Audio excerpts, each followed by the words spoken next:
رمضان میں پورے دن کی روٹین ہماری چینج ہو جاتی ہے. یہ پورا مہینہ ہی بالکل الگ ہوتا ہے نا. اس مہینے کی کیفیت ہی بالکل الگ ہوتی ہے. ہماری پوری کوشش ہوتی ہے کہ جتنا ہو سکے ہم اتنا زیادہ عبادات کریں، نماز پڑھیں، استغفار پڑھیں. لیکن ان ساری چیزوں کے ساتھ ساتھ ایک چیز اور بھی ہے جسے ہم اکثر بھول جاتے ہیں، اور وہ ہے صدقہ. تو السلام علیکم، میں ہوں Shama Shah Nawaz and welcome back to my channel.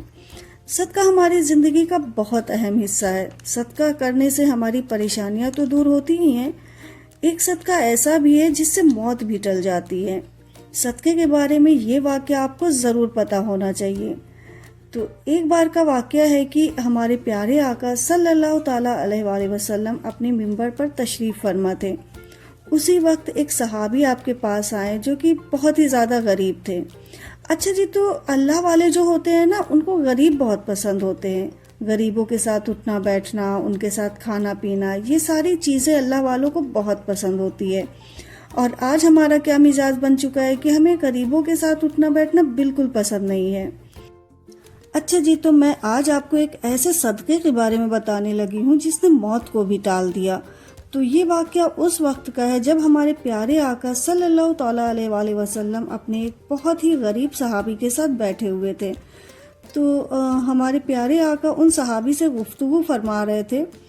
اتنے میں حضرت جبرائیل علیہ السلام تشریف لائے اور کہنے لگے، سرکار، یہ جو آپ کے ساتھ غریب بندہ بیٹھا ہوا ہے، اس کی زندگی کل دوپہر تک ہی ہے. کل دوپہر کو یہ اس دنیا سے کوچ کر جائے گا. دوپہر تک ہی اس کی زندگی ہے. اب جب سرکار مصطفیٰ نے یہ بات سنی تو فوراً ہمارے پیارے آقا نے سوچا کہ چلو، جب اس کی زندگی کل دوپہر تک ہی ہے تو کیوں نہ اس سے پوچھ لیا جائے کہ اگر اس کے کوئی ارمان ہو تو پورے کر دیے جائیں. سرکار مصطفیٰ نے فرمایا، اے میرے صحابی، کوئی تیری تمنا ہو تو بتا، کوئی حسرت ہو تو بتا. آپ نے اس سے یہ نہیں بتایا کہ کل دوپہر تک ہی تیری زندگی ہے، لیکن حضور نے کہا تیرے کوئی ارمان ہو تو بتا. تو اس نے عرض کیا بہت ہی عاجزی کے ساتھ کہ سرکار، 2 ارمان ہیں. زندگی میں کبھی میٹھا نہیں کھایا، کبھی بھی میٹھا کھایا ہی نہیں، تو مجھے میٹھا نصیب ہو جائے. اور لوگوں کو شادی شدہ دیکھتا ہوں نا تو دل میں ارمان پیدا ہوتا ہے کہ کاش میری بھی شادی ہو گئی ہوتی، لیکن میں اتنا غریب ہوں کہ کوئی مجھے اپنی لڑکی کیوں دے گا. پھر ہمارے پیارے آقا نے اس سے فرمایا، فکر مت کر. انہوں نے صحابہ کو بلایا، کسی سے کہا چلو میٹھے کا انتظام کرو. ایک صحابی کو بلایا کہ تیری لڑکی کا رشتہ میں نے اس کے ساتھ طے کر دیا ہے، جاؤ اور تیاری میں لگ جاؤ. یہ سارا اہتمام سرکار نے کر دیا. نکاح بھی ہو گیا، میٹھے کا بھی انتظام ہو گیا، سب کچھ ہو گیا. اب دوسرے دن سرکار صلی اللہ تعالیٰ علیہ وآلہ وسلم نے دوپہر میں اپنے ایک صحابی سے فرمایا، جاؤ اور جا کے اس کے گھر میں دیکھو کوئی رونے کی آواز تو نہیں آ رہی ہے. وہ صحابی گئے اور ظہر سے لے کر عصر تک ان کے گھر کے باہر وہ چکر لگاتے رہے. کوئی آواز نہیں آئی، کوئی رونے دھونے کی آواز نہیں آئی. تو وہ واپس آئے اور کہنے لگے، سرکار، وہاں تو کوئی رونے دھونے کی آواز نہیں آ رہی ہے، سب کچھ بالکل ٹھیک ٹھاک معاملہ ہے.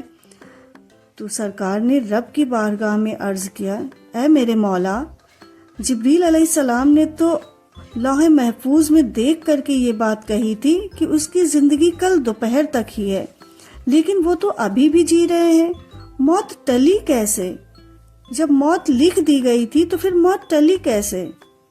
تو سرکار صلی اللہ تعالی وسلم سے رب نے فرمایا، اے میرے محبوب، تقدیر میں تو میں نے لکھ ہی دیا تھا کل دوپہر تک، لیکن جب اس کے سامنے میٹھا آیا اسی وقت میں نے ایک فقیر کو دروازے پر بھیجا کہ جا کے میرے نام پر اس سے مانگ. جب اس فقیر نے مانگا کہ اللہ کے نام پر دے دو تو اس نے زندگی میں کبھی بھی میٹھا نہیں کھایا تھا، یہاں تک کہ اس کی بڑی حسرت تھی کہ میٹھا کھائے ایک بار، لیکن پھر بھی اس نے میرے نام پر اتنا سارا میٹھا اٹھا کر اس غریب کو دے دیا. تو اس غریب نے جاتے ہوئے کہا، اللہ تیری جوڑی سلامت رکھے اور ڈھیر سارے بچے تجھے عطا کرے. میں نے اس غریب کی دعا کی وجہ سے اس کی موت کو ٹال دیا. بتائیے، موت سے بڑھ کر اور کیا ہی ہو سکتا ہے؟ آپ ہی محسوس کریے کہ صدقہ کتنی بڑی چیز ہے کہ اللہ پاک اپنا لکھا ہوا بھی بدل دیتے ہیں. واقعی میں دعا میں بہت طاقت ہوتی ہے. آج ہمارے آس پاس کتنے غریب، کتنے مسکین، کتنے ایسے بچے ہوں گے جن کے سر پہ ماں باپ کا سایہ نہیں ہے، جو یتیم ہے، جن کو کتنی چیزوں کی ضرورت ہوتی ہے، لیکن وہیں پر آج ہم لوگ اپنے آپ میں اتنا مست رہتے ہیں کہ ہمیں کسی اور سے کوئی مطلب ہی نہیں ہوتا ہے، صرف اپنی زندگی میں مست ہیں، اپنے آپ میں کسی سے کوئی مطلب نہیں ہوتا ہے۔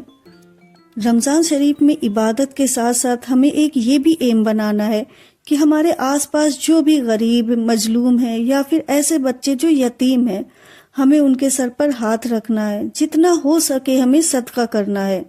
ہمیں اپنے آس پاس ایسے لوگوں کو ڈھونڈنا ہے جو سچ میں پریشان ہیں، مجبور ہیں، یتیم ہیں، جن کا کوئی سہارا نہیں۔